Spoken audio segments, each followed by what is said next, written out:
Rádio Rio de Janeiro, a emissora da Fraternidade, passa a apresentar Luz na Penumbra, programa que leva ao seu coração a mensagem da doutrina espírita.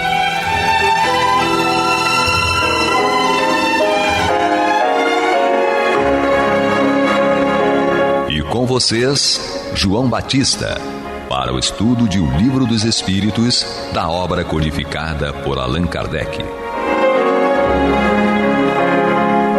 Papai do céu nos guarde e nos abençoe. Louvado seja nosso Senhor Jesus Cristo.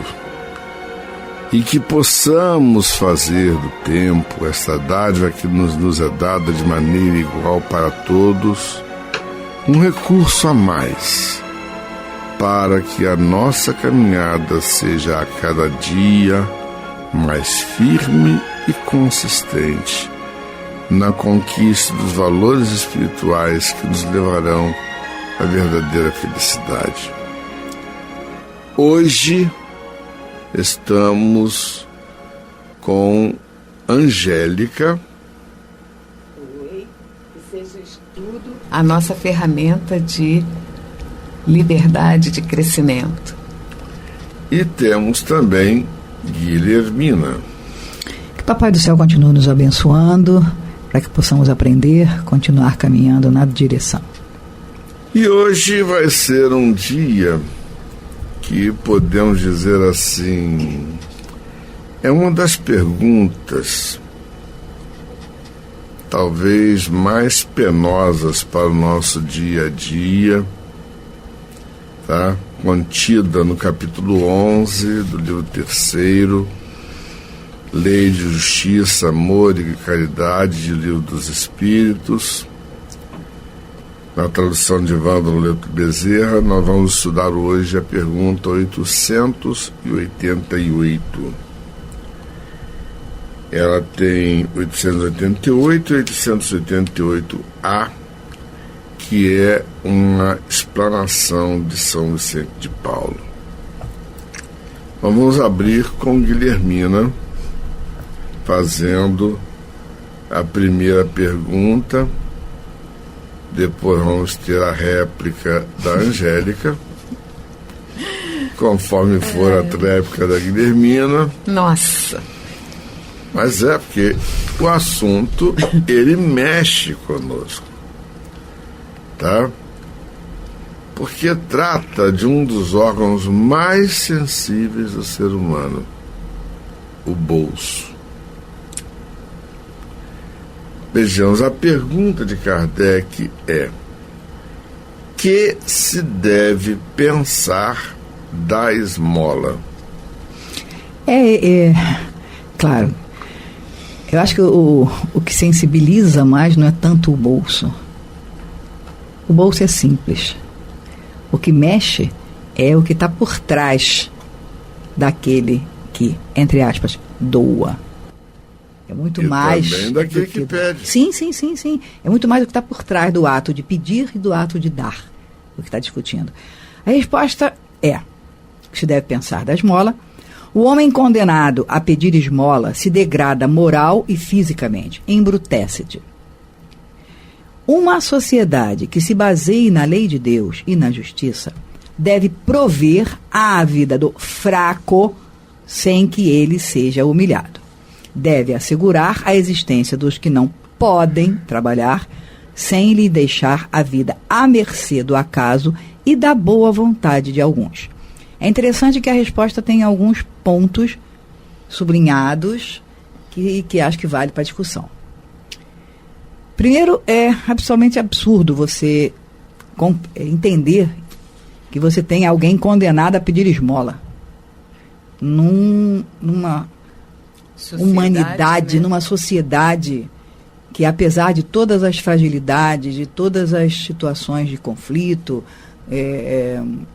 de todas as espécies, você ter que pedir esmola para comer, para se vestir, para dormir, é uma situação que, para aquele que raciocina, é impensável. Mas Aí diz assim, uma sociedade que se baseie na lei de Deus, nós estamos presumindo que a nossa sociedade se baseie na lei de Deus, né?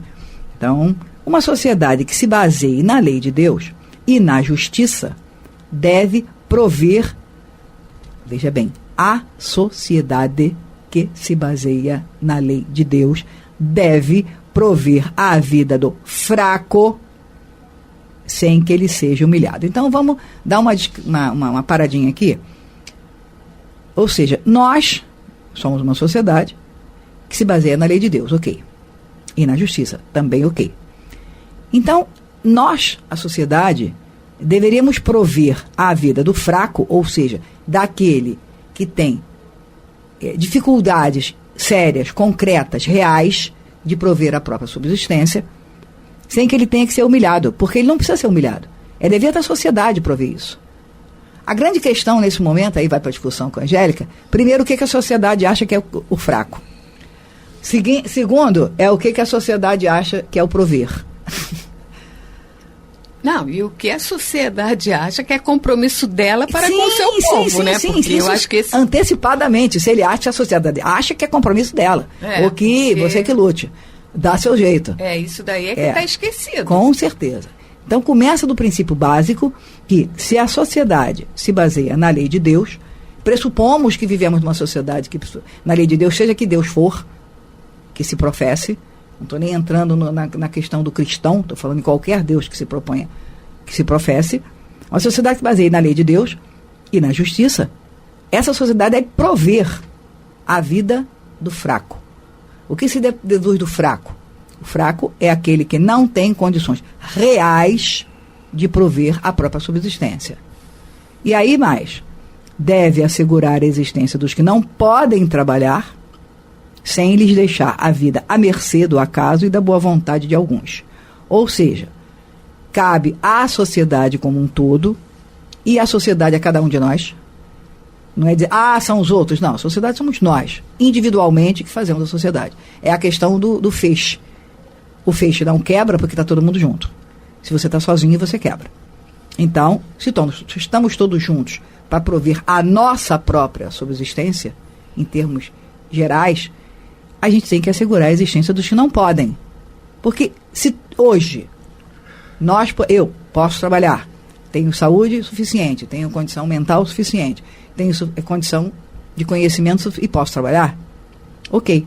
É mais do que a minha obrigação enquanto sociedade contribuir para pelo menos pensar em como fazer para prover a sobrevivência daqueles que não o podem fazer.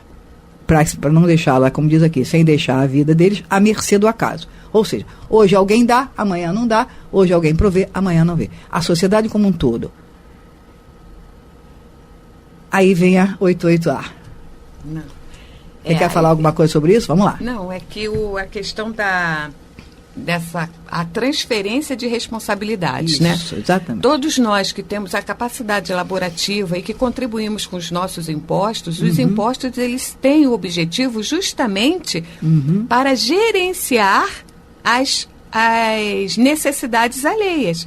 Entende? Num projeto social, numa assistência específica, individual, qualquer que seja o motivo. Mas o objetivo dos impostos que a gente paga é justamente levar para a sociedade uma qualidade em saúde, educação, segurança, abrigo.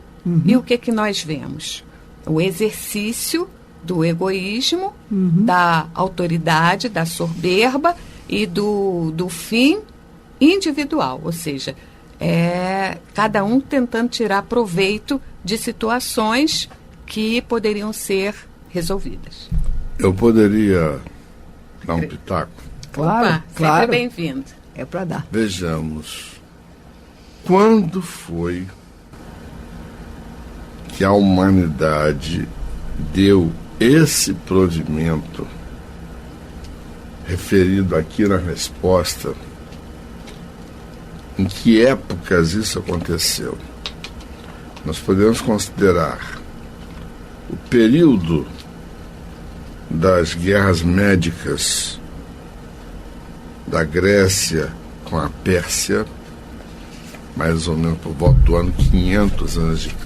até o ano 450, sendo que somente 2 cidades-estado gregas tinham uma estrutura e, digamos assim, de uma certa maneira, davam provimento às necessidades dos seus cidadãos, eram Esparta e Atenas.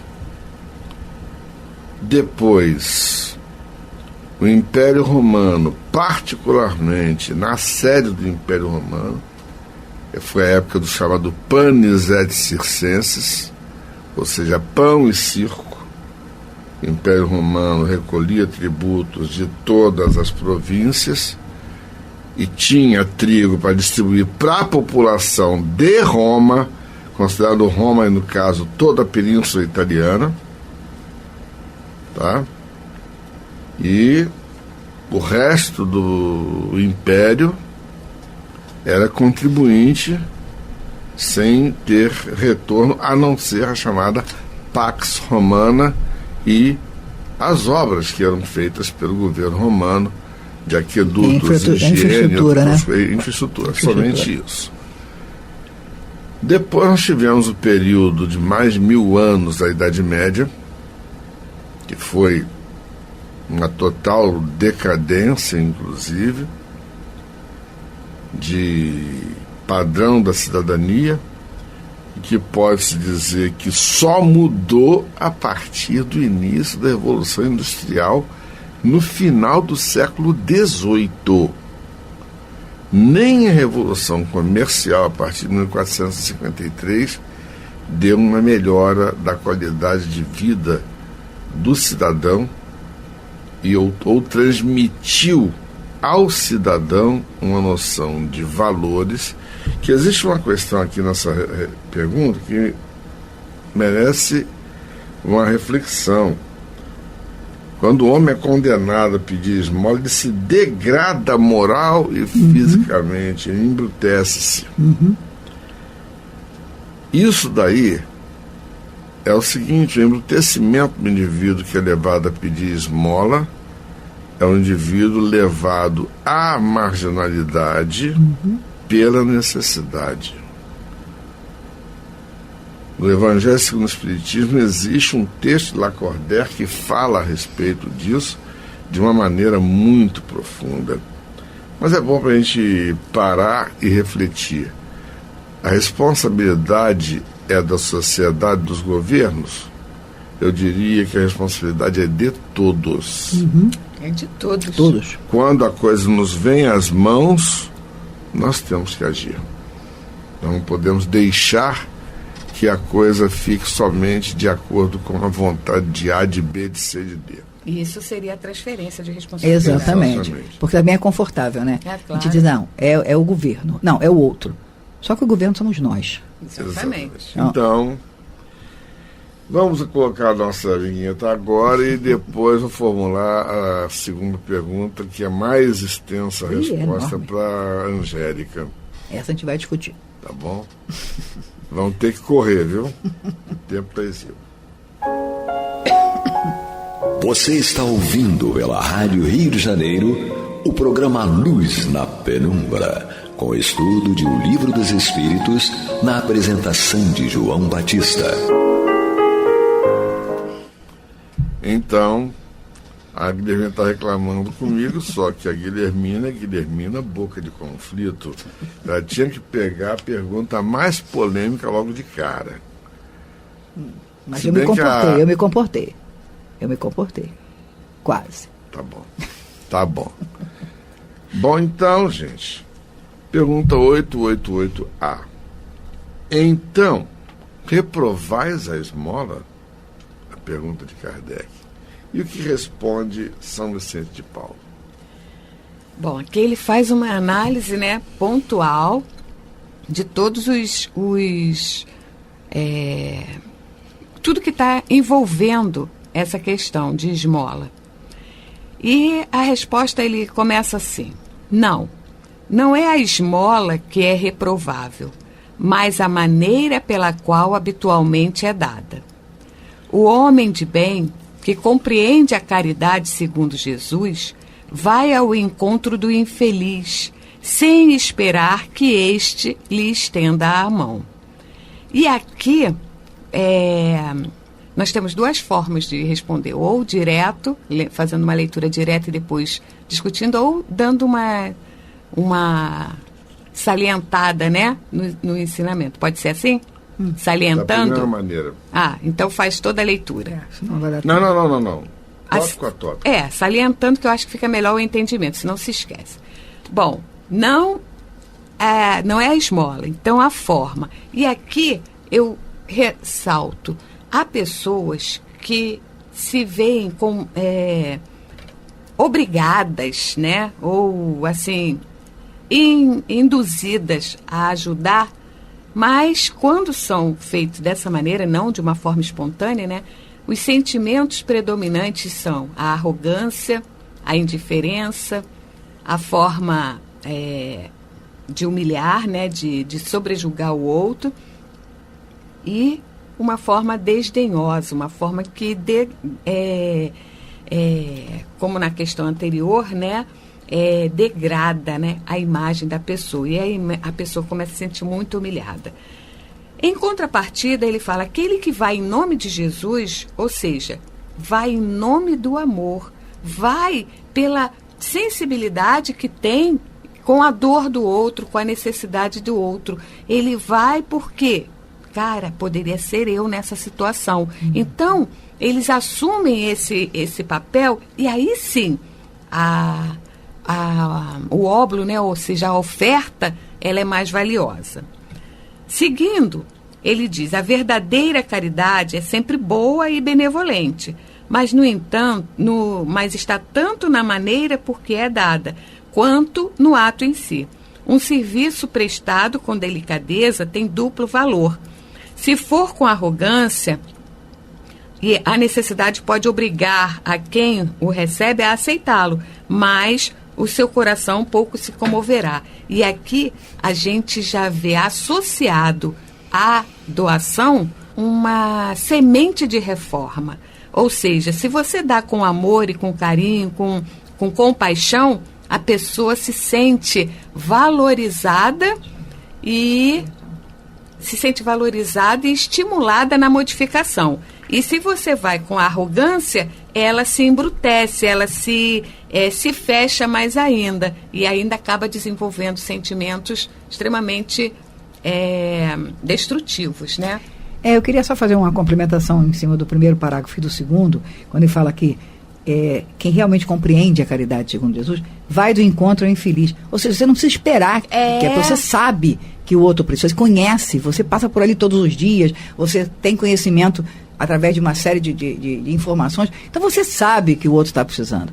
Então você não precisa esperar que ele peça, você não precisa esperar que ele se humilhe pedindo, você pode procurar colaborar de maneira discreta e sem essa ostentação. Exatamente. Com o coração aberto. Há uma história que é relatada por Kardec no Evangelho segundo no Espiritismo. No capítulo Não Saiba a vossa mão direita, exatamente, o que dá a mão esquerda. Exatamente. E é o que ele fala aqui no terceiro parágrafo. Mais adiante, exatamente. Que ele fala assim, lembrai-vos também de que a ostentação aos olhos de Deus tira o mérito do benefício. Disse Jesus, que a vossa mão esquerda ignore o que der a vossa mão direita. Com isso, ele nos ensina a não macular a caridade com o orgulho. Ou seja, você tem que ser discreto, você tem que ser sentir a coisa do igual para o igual. Entende? Porque, como vai falar agora mais à frente, nós somos instrumentos. E os instrumentos, eles recebem e produzem e doam. Então, a gente tem que saber em que posição nós nos encontramos. Mas todos nós fazemos parte dessa dinâmica chamada vida. É preciso distinguir a esmola propriamente dita da beneficência. Nem sempre o mais necessitado é o que pede. O temor de uma humilhação detém o verdadeiro pobre, que muitas vezes sofre sem se queixar. É a esse que o homem verdadeiramente humano sabe ir procurar sem ostentação. E aqui ele já está colocando, ou seja, é a diferença entre ajudar, né, esmolar, e beneficência. Ou seja, você, às vezes, com aquele ato, você está aprendendo tanto, está se enriquecendo tanto, então, às vezes, quem está sendo mais ajudado é você mesmo. Sim, na certeza. Sua ação. Amai-vos uns aos outros, eis toda a lei, lei divina, mediante a qual Deus governa os mundos. O amor é a lei de atração para os seres vivos e organizados. A atração é a lei de amor para a matéria inorgânica. Não olvideis jamais que o espírito, qualquer que seja o grau de seu adiantamento, sua situação como reencarnado ou na erraticidade, está sempre colocado entre um superior, que o guia e aperfeiçoa, e um inferior, para o qual tem que cumprir esses mesmos deveres. Foi o que acabamos de falar. Nós somos sempre ajudados e temos por obrigação ajudar. Sede, pois, caridosos, não somente dessa caridade que vos faz tirar do bolso o óbolo, que dás friamente quem vos ousa pedi-lo, mas da que vos leve ao encontro das misérias ocultas. Sedes indulgentes com os defeitos dos vossos semelhantes. O respeito, né? Eu acho isso aqui fundamental, que não tem caridade maior do que você respeitar o momento, o estágio em que a pessoa se encontra, as dificuldades que ela está enfrentando, porque se não passamos nessa encarnação, em algum momento já passamos por aquela situação.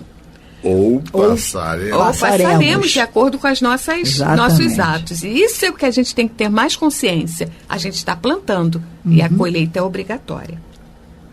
Em vez de desprezardes os ignorantes e os viciados, instruí-os e moralizai-os. Sede brandos e benevolentes para com tudo o que vos seja inferior, mesmo para com os seres mais ínfimos da criação, e tereis obedecido à lei de Deus. Então, isso é fundamental, gente, a gente ter na mente qual é o nosso papel e o que nós podemos fazer para mudar situações. Ajudar, por simples fato de ajudar, não significa tanto, mas ajudar modificando situações, levando a pessoa a sair daquela situação, dando autoestima, levantando a capacidade dela. Às vezes ela está numa situação dessa porque ela se encontra incapaz, acha-se, né, incapaz. E se a gente mostrar o oposto, levantar essa forma de enxergar, eu acho que é o fundamental. O que você acha? Eu queria acrescentar algumas coisas em caráter mais objetivo. E quando a gente fala em esmola, você pensa naquele mendigo sujo que está na rua, parará, que é o estereótipo. Estereótipo, exatamente. E aí, ou você sente pena, você tira aquilo que cai do teu bolso e você dá e se sente feliz pra caramba porque eu fui sensacional e ajudando a pagar um café dele, ou então você simplesmente passa porque você ignora porque aquilo te incomoda. Mas a gente tem que ampliar essa... Em tempos de hoje, você tem gente que mora na rua porque não conseguiu mais pagar o aluguel, porque perdeu o emprego e tem família. Ou então mora na rua porque mora longe e não tem dinheiro para pagar passagem para voltar. E aí, você sabe, você vê, você está ligado no que está acontecendo na tua cidade, no teu país, no teu mundo. E aí, isso te incomoda? Se não te incomoda, você tem que pensar 2 vezes. Pensa, lê um bocadinho sobre isso aqui. Se incomoda, o que eu posso fazer? Claro que você não vai sair para uma cruzada, vou fazer, não. Pensa, procura, analisa, sensibiliza e vê como você pode ajudar. Une-se a grupos, vê o seu grupo religioso, o seu grupo de trabalho, sai de dentro de si para ver o que você pode contribuir. Até em termos de ideias, como ideias. Uma outra coisa só para terminar, é muito comum a gente ser acumulador, né? Quando você tem que se mudar é um horror. Você descobre que você tinha coisa que você não fazia a menor ideia que tinha. Então, aquilo que hoje te é excedente, que você nem sabe que tem, é fantástico para quem não tem nada, para quem perdeu tudo. Então, periodicamente, você fazer uma avaliação do que você tem, para poder sair um pouco de dentro de você e começar a olhar o outro. Tem coisa pra caramba para falar, mas não dá. É só lembrar de uma coisa. Somos todos filhos de Deus. Somos todos irmãos e não sabemos o que o futuro nos reserva. Com certeza. Não precisa falar mais nada. Basta isso. É só refletir. Que refletamos a respeito, que o Papai do Céu nos guarde, nos abençoe, hoje, agora e para todo sempre. Que louvado seja nosso Senhor Jesus Cristo e que possamos fazer do tempo essa dádiva que a todos nós é dada de maneira igual. Um recurso a mais para que a nossa caminhada seja cada dia mais firme e consistente na conquista dos valores morais que nos levarão à verdadeira felicidade. Graças a Deus. Você está ouvindo o programa Luz na Penumbra.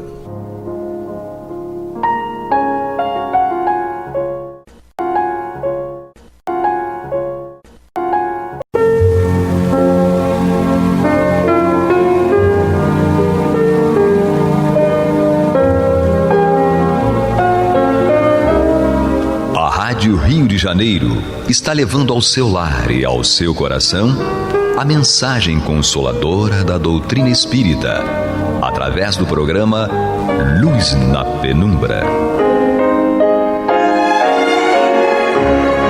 E agora com vocês, Antônio de Pádua Barbosa e Marta Batista. Olá, meus amigos, estamos aqui mais uma vez para darmos continuidade ao nosso programa Luz na Penumbra, no qual nós estudamos o Evangelho segundo o Espiritismo de Allan Kardec. Marta Batista, eu, e na técnica sempre assessorado pelo Pablo, no caso hoje com o Pablo. E nós estamos aqui no capítulo 13, que a vossa mão esquerda não saiba o que faz a vossa mão direita. E vamos dar início justamente nas instruções dos espíritos. São diversas instruções, diversos espíritos, e nós vamos, à medida do possível, ir estudando uma a uma. Vamos começar por uma que eu considero uma das principais mensagens aqui do livro, independentemente do assunto, seja caridade, seja o que for, mas essa comunicação da irmã Rosália, em Paris, 1860, eu particularmente fico muito, vamos dizer assim, comovido quando leio essa mensagem, e espero que vocês também venham a gostar, e vão gostar mais ainda porque vai ser comentada e narrada aqui, lida pela Marta Batista, que já está aqui conosco. Certo, Marta? Certo, Antônio, vamos ver se eu consigo repassar, né, com tanta clareza esta mensagem, com sensibilidade, né? Porque a mensagem da irmã Rosália é realmente de uma importância e é bela, né? Ela toca os nossos corações com os depoimentos que ela nos traz. Então, vamos começar a ler e refletir sobre esse tema da caridade material e da caridade moral, que é a primeira instrução da irmã Rosália. Ela nos diz assim: amemo-nos uns aos outros e façamos aos outros o que queremos que os outros nos façam. Nessas palavras se acham contidas toda a religião e toda a moral. Se elas fossem seguidas aqui na terra, todos vós seríeis perfeitos, sem ódios e sem desentendimentos. E eu ainda diria mais, sem pobreza, porque do supérfluo da mesa do rico, de cada rico, muitos pobres se alimentariam. E não veríeis mais, nos sombrios quarteirões em que habitei durante a minha última encarnação, pobres mulheres arrastando atrás de si crianças miseráveis, carentes de tudo. Então vamos fazer uma pequena pausa, né? Só para a gente fazer um comentário introdutório acerca dessa mensagem. Então ela nos concita, nos convida a nos amarmos uns aos outros, né? E destacando o quê? Que na realidade toda essa tristeza, todo esse desespero de sofrimento que há por carência, né? É falta de amor. Até mesmo quando alguém não se oferece para auxiliar aquele que necessita, é por falta de amor. Porque se você tem amor no coração e elimina ódios, desentendimentos, né? Aquelas rixas, aqueles ressentimentos, a primeira coisa que você faz é se sensibilizar com aqueles que estão passando por alguma dificuldade. Então ela inicia de forma brilhante, dizendo, olha, se vocês se amarem uns aos outros, tudo começa a facilitar. Aí muitos vão dizer, mas o problema é justamente esse. Claro, o problema é justamente esse no processo de aprendizado e que nós temos que desenvolver para trilhar a nossa jornada de evolução. Mas com certeza nós já estamos numa situação um pouquinho mais confortável, porque pelo menos nós já sabemos que um dos pontos, um dos pilares desse processo, né, evolutivo em que a jornada possa ter êxito, está nesse trabalho de nós aprendermos a nos amar. Então é muito importante que a gente pense nisso. Cada vez que a gente estiver aborrecido com alguém, por algum motivo, ainda que seja justo, né? Às vezes você tem um desentendimento e você acha que aquilo realmente foi produzido, né, forjado pela outra pessoa e que ela poderia não ter feito aquilo para que tudo ficasse tranquilo. Tudo bem, você pode até ter razão. Porém, o que a gente tem que pensar? Olha, eu preciso aprender a amar. E para aprender a amar, é impossível aprender a amar, ou amar, propriamente dito, se eu não eliminar ódio, ressentimento, mágoas, né, desentendimentos. Tem que tirar aquilo tudo da cabeça. Porque senão você vai ficar na mesma, né? Você vai ficar rodando em círculos e não vai conseguir sair desse rame-rame, né? Desse patamar de rixas constantes. Não é? Que é aí que a gente percebe como aquele tema do duelo está atual. Né? Por que são essas rixas, desentendimentos, mágoas, ressentimentos? São duelos. Então, para nós nos amarmos, precisamos eliminar tudo isso. E ela acrescenta ainda a questão de que nós também precisamos desenvolver a virtude da abnegação a partir do momento em que você aprende a tirar um pouco de você, tirar um pouco do teu supérfluo, para que pessoas possam ter o mínimo necessário. Mas poxa, pera lá, né? Eu já vivo com o básico. Vamos pensar bem, será que a gente vive mesmo com o básico? Será que a nossa vida não é bastante confortável? Não, mas eu não sou rica, não. Ninguém está dizendo, né? Mas mesmo não sendo rico, mesmo até você não sendo uma classe média alta, mas você pode ter além do básico. E tendo qualquer coisa além do básico, você tem supérfluo. E se você tem supérfluo, você pode pensar um pouquinho naquele que nada tem. Então, com certeza, tudo isso está ligado à questão do sentimento. Então, o objetivo desta mensagem, dessa instrução, é nós entendermos, né, a importância e o esclarecimento acerca da caridade material, da caridade moral e percebermos por que a segunda, a caridade moral, é mais difícil e, consequentemente, mais meritória do que a primeira, que é a caridade material. Porque ela, logicamente, nós vamos ver ao longo da instrução, né, que nós devemos, então, perceber, fazer a identificação de qual é a mais importante e meritória e de começar a desenvolver, né, nos estimularmos através dessas leituras e desses exemplos, como a da irmã Rosália, a prática de ambas, né? Porque nós vamos ver que todas duas têm o seu papel importantíssimo. Então ela segue dizendo o seguinte: ricos, pensai um pouco em tudo isso. Ajudai os infelizes o mais possível. Auxiliai para que um dia Deus vos retribua o bem que tiverdes feito.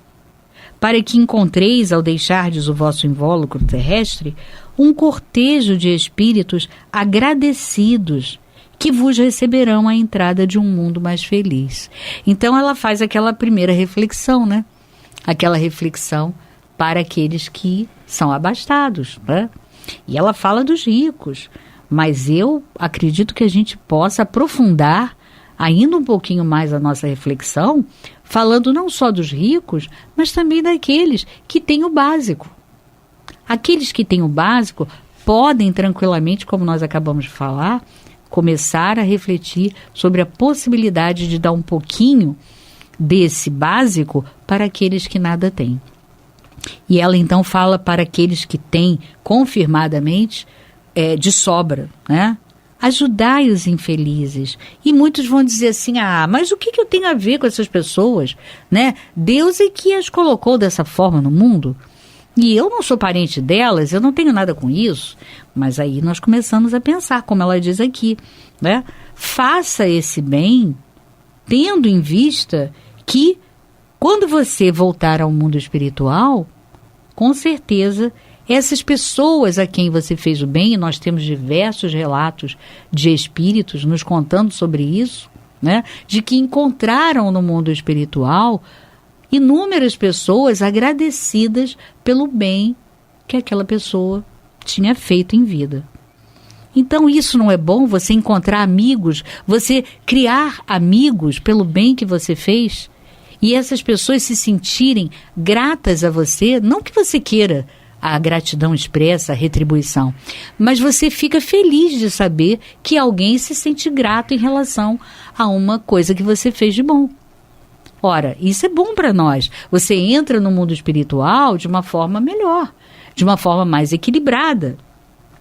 E ela segue, se pudesseis imaginar a alegria que senti ao encontrar no além aqueles a quem pude ajudar na minha última encarnação, qual de nós não se sente feliz, né? Quando alguém comenta, mesmo que seja só para você, ninguém está querendo palco, ninguém está querendo aplausos, mas quando você encontra com alguém, com alguma pessoa que há muitos anos atrás você fez um bem e essa pessoa hoje, né, se sente agradecida e diz para você, olha, fulano, foi tão bom, aquilo foi tão importante para mim, nossa, naquele momento eu estava necessitando demais e felizmente eu pude encontrá-lo e você então me fez um bem muito grande, eu estava profundamente necessitado.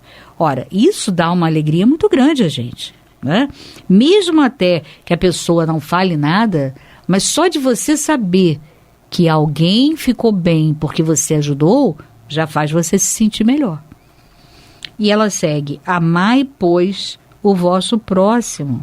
Amai-o como a vós mesmos, porque agora já sabeis que esse infeliz que estáis repelindo, talvez seja um irmão, um pai, um amigo que afastais para longe de vós.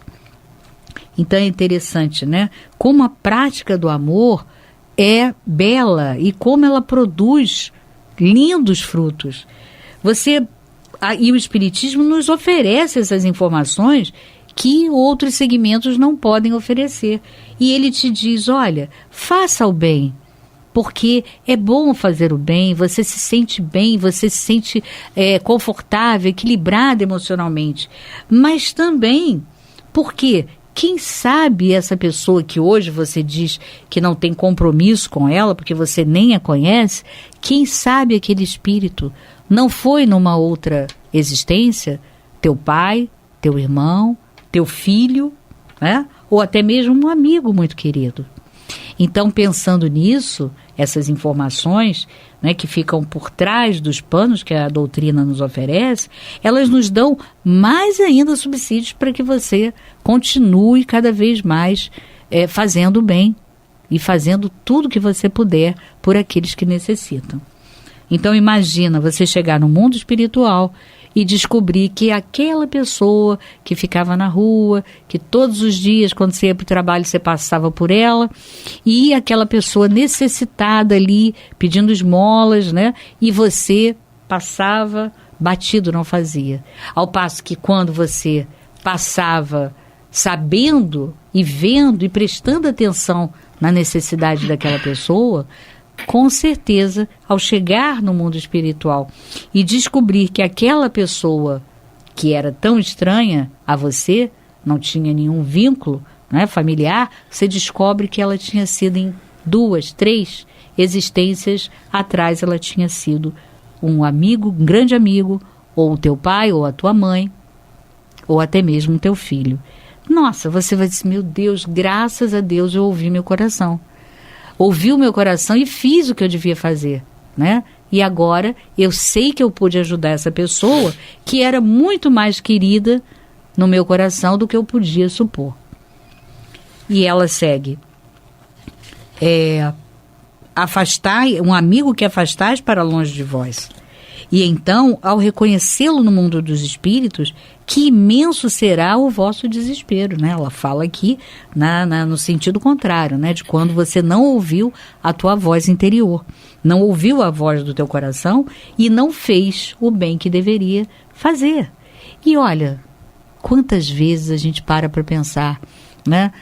Deixamos de fazer coisas que eram coisas simples, que nós paramos para pensar, puxa, realmente eu podia ter feito isso, por que eu não fiz?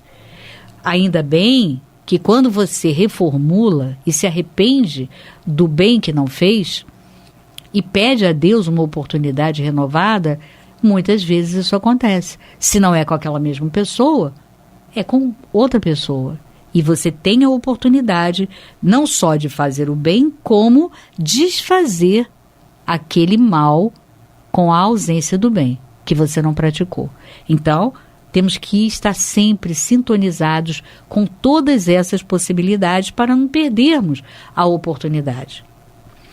E ela diz, desejava que compreendesseis bem o que deve ser a caridade moral, aquela que cada um de vós pode praticar, aquela que nada custa de material, mas, no entanto, é a mais difícil de ser praticada.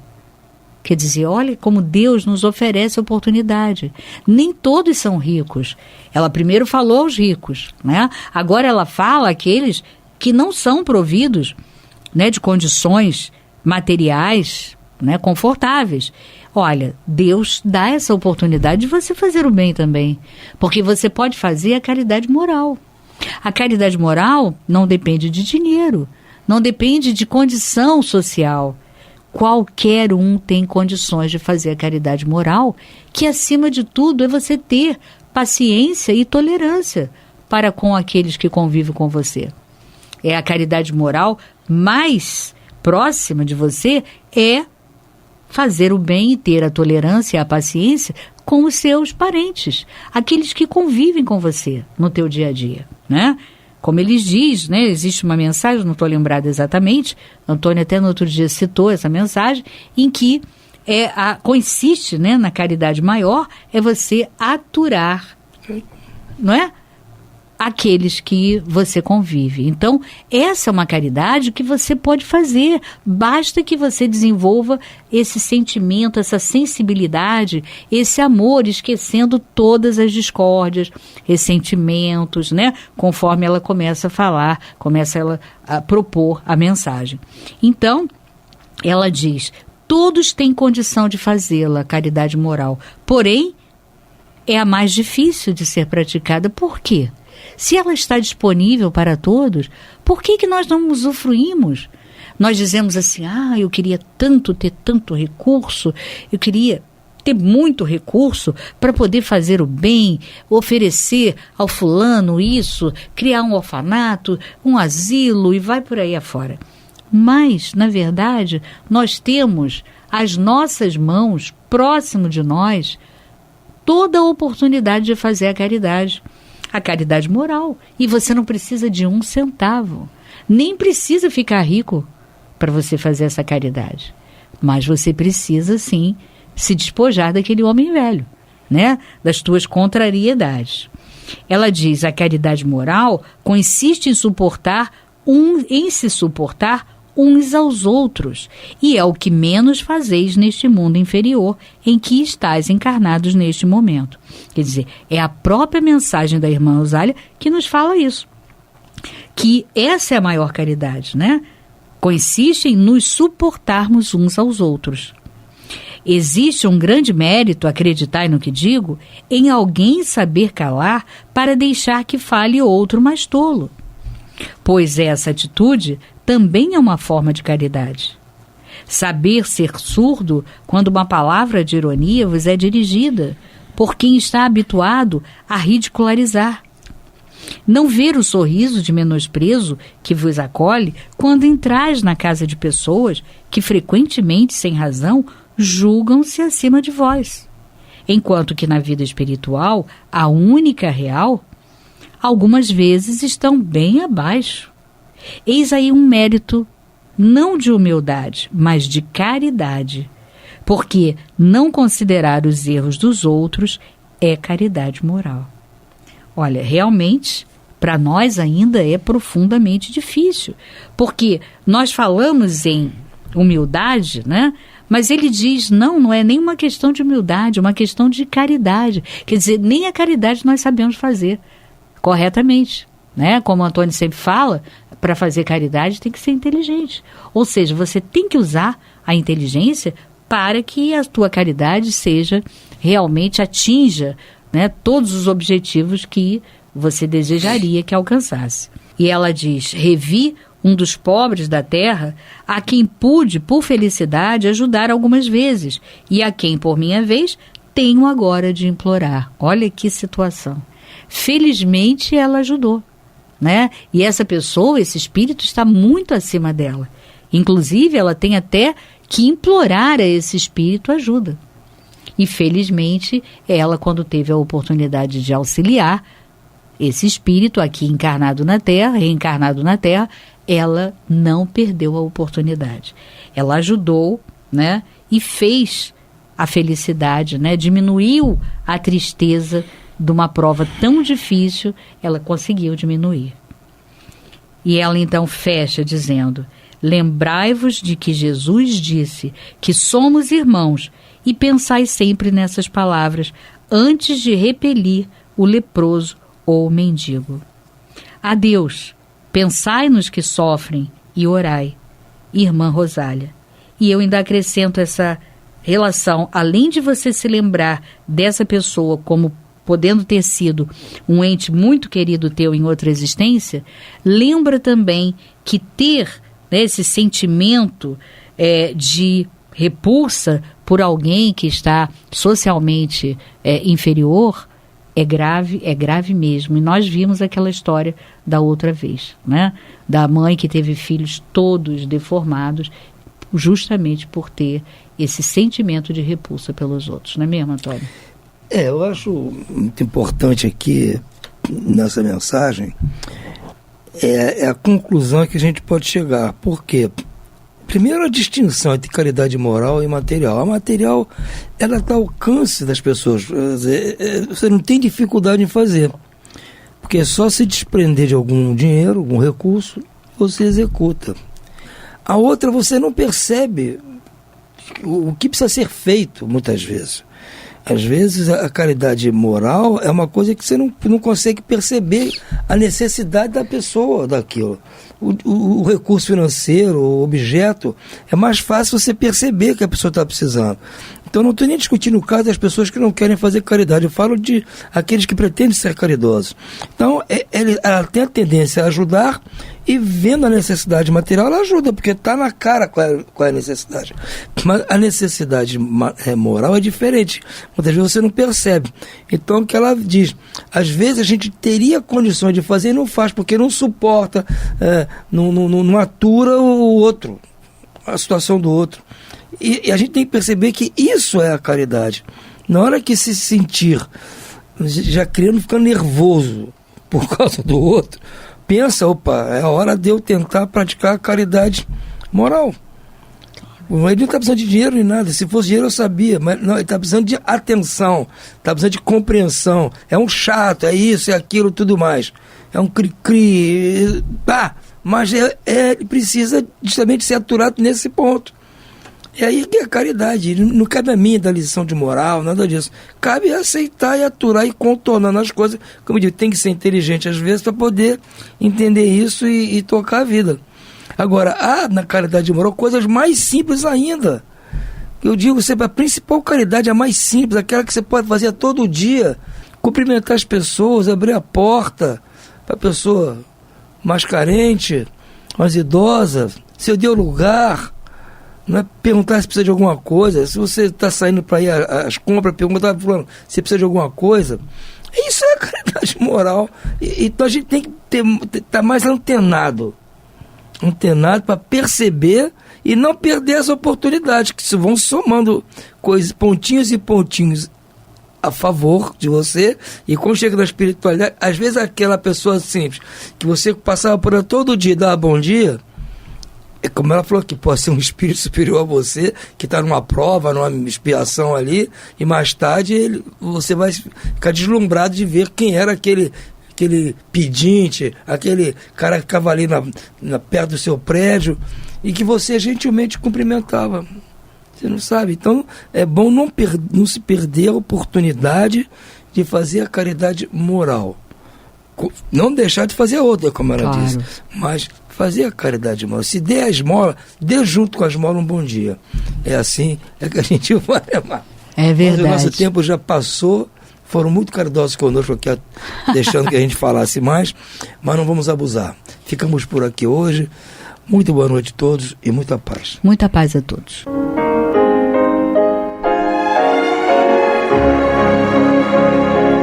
E vamos ouvir agora a prece de encerramento de nosso programa, na voz de Geraldo de Aquino.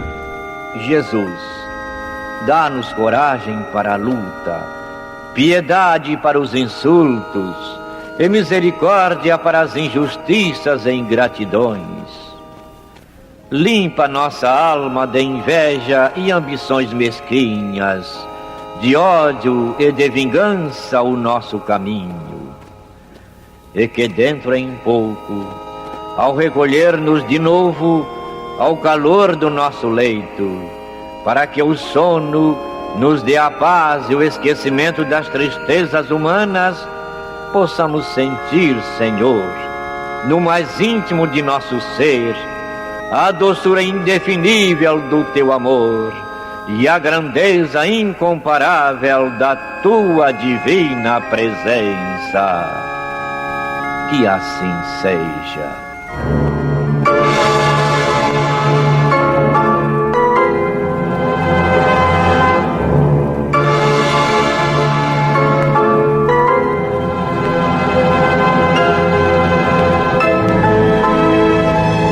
Acabamos de apresentar o programa Luz na Penumbra, que voltará a ser apresentado amanhã às 21 horas nesta emissora.